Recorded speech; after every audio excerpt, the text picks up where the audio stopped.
kusoo dhawaada saaxiibayaal barnaamijkeeni ciyaaro halkaad kala socotaa waa Cawaal Official Channel.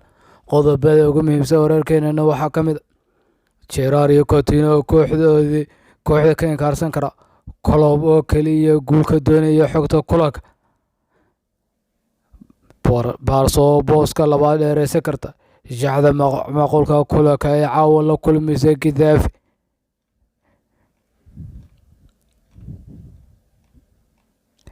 sidii Mane oo ogolaaday inuu isaga tago Liverpool iyo sababta ku kalifaysa oo la shaaciyey. Erik ten Hag oo dejiyay qorshaha suuqa kala iibsiga ee kooxdiisa Man United.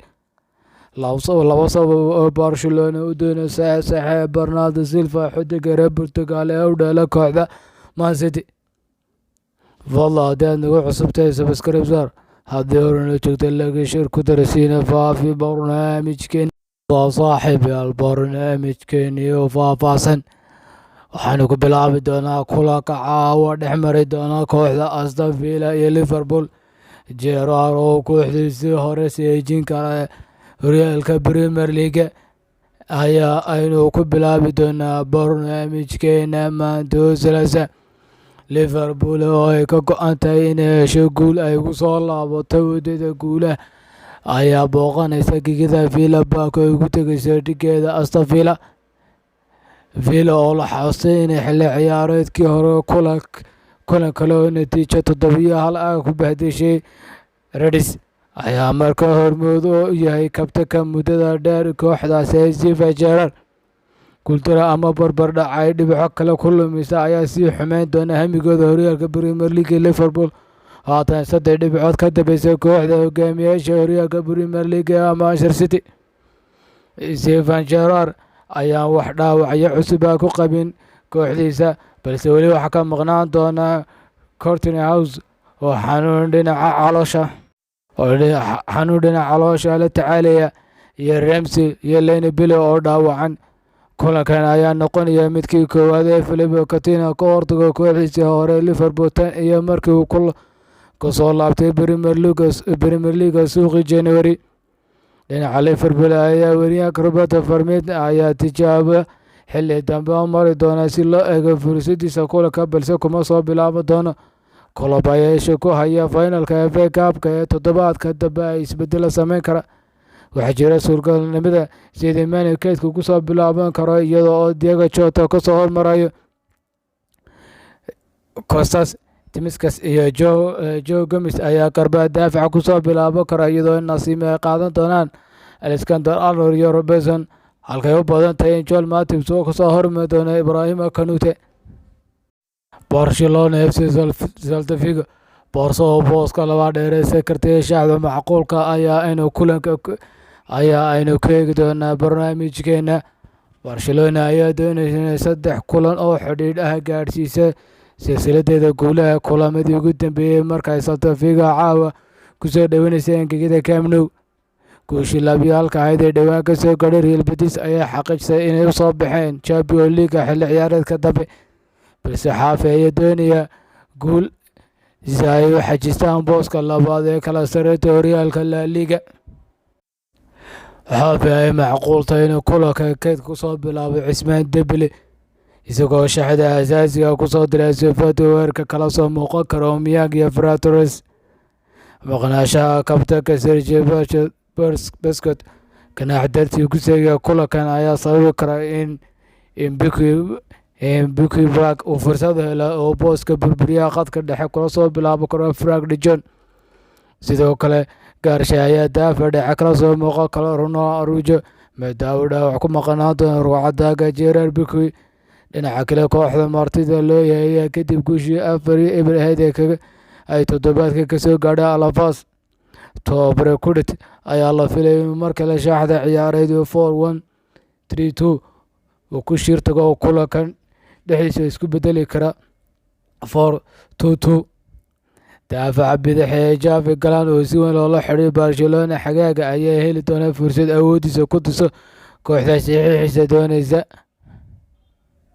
haddii intaa kaga nimaadno kulamada caawa la ciyaaraya kuwooda ugu muhiimsan markaan eegna wararka kale ee kubadda cagta. Erik ten Hag oo dejiyay qorshaha suuqa kala iibsiga kooxda Man United. Kooxda Man United ayaa lagu soo waramaya inay isku diyaarinayso inay kooxda ku xoojiso saxiixa xorta ah marka la gaaro suuqa kala iibsiga xagaaga dhammaadka xilli ciyaareedkan. Erik ten Hag ayaa la filayaa in la siin lacag badan oo suuqa ku gala xagaaga dambe maadaama kooxdu ka hadhay tartanka Champions League xilli ciyaareedka dambe. Sidaa darteed ten Hag ayaa adeegsan doona qorshe kale kaasoo ugu dhaqaaqo xidigaha heshiiska oo dhici doona dhammaadka xilli ciyaareedka ku dhiso kooxda doonaya xilli ciyaareedka dambe. Wargeyska The Sun ayaa sheegay in ten Hag liiska xidigaha uu doonayo ku darsado xidigaha noqon karo xor dhammaadka xilli ciyaareedka si uu u xoojiyo xilli ciyaareedka dambe.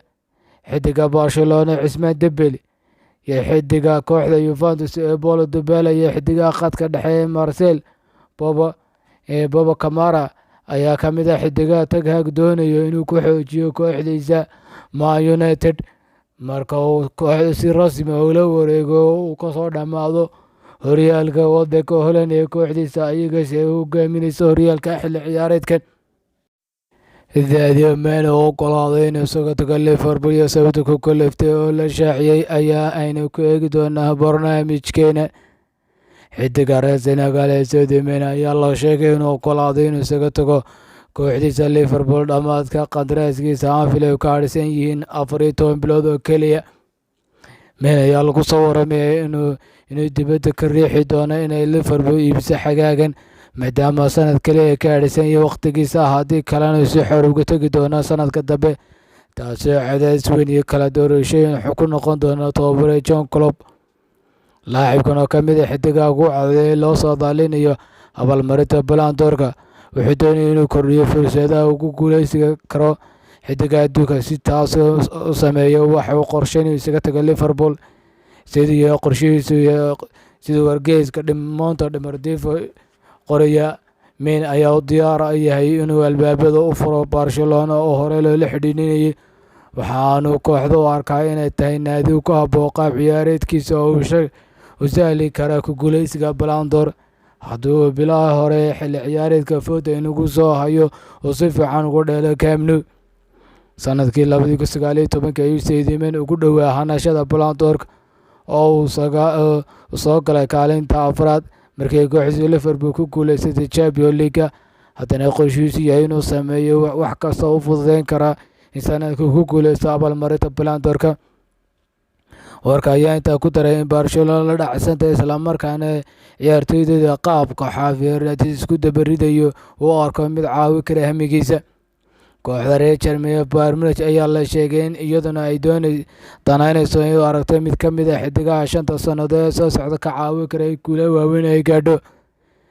Si kastaba haatee Liverpool ayaa la sheegay inay miiska la fadhiisanayso Sadio Mane oo soo bandhigto heshiis cusub laakiin weli waxba la isla meel dhigin islamarkaana laacibkan ayaa ka sulowsan ka muujinaya kooxda gaar ahaan sida loola macaamilayo Mohamed Salah oo lacago badan dalbanaya kaasoo doonaya inuu kiis kusoo noqdaan mushaharkiisa isku mid noqdo. Salah ayaa la sheegay inuu dalbanayo mushahar la mid ah mid Cristiano Ronaldo ee ciyaartoyga mushaharka horyaalka Premier League waxaana qandaraaskiisa iyo midka Sadio Mane dhacayaan isku waqti. hal sano ayaa labadooduba uga hadhsan heshiiska Liverpool ay kula joogaan. laba sabab Barcelona doonaysa saxiixa Bernardo Silva qodobka isaga ayaa ugu dambeyn doona barnaamijkeena ciyaaraha maanta oo Salaasa. Barcelona ayaa la sheegay inay doonayso saxiixa xidiga khadka dhexe uga ciyaara kooxda Man City ee Bernardo Silva sida laga soo xigtay wargeyska Mundo Deportivo. isla wargeyska ayaa shaaca ka qaaday laba sabab kooxda Barcelona aad ugu doonayso inay hesho saxiixa xidiga reer Portugal marka la gaadho suuqa xagaaga. sababta ugu horeysa ayaa ah koobka uu ku guuleystay ilaa haatan xirfadiisa ciyaareed iyadoo xidiga reer Portugal ku guuleystay 10 koob 5 sano uu joogay Barcelona isagoo isla kooxdiisa la gaadhay finalka Champions League. sababta kale qaab ciyaareedka Silva oo ah mid ku saleysan qaab baas ah waana mid ku jecel tababare Xavi kaasoo doonaya inuu soo celiyo qaab ciyaareedka tiki-taka ee Barcelona ku caan baxday. sidoo kale xidiga reer Portugal ayaa mid orod badan marka uu kubadda hayso, waxaanu Xavi aaminsan inuu si weyn u caawin doono kooxdiisa. barnaamijkeeni ciyaaruhu intaas ayuu ka eegaya. Fadlan haddii aad nagu cusubtahay subscribe saar, sina faafi barnaamijkeenan si uu gaadho asxaabta jecel kubadda cagta. Mahadsanideen.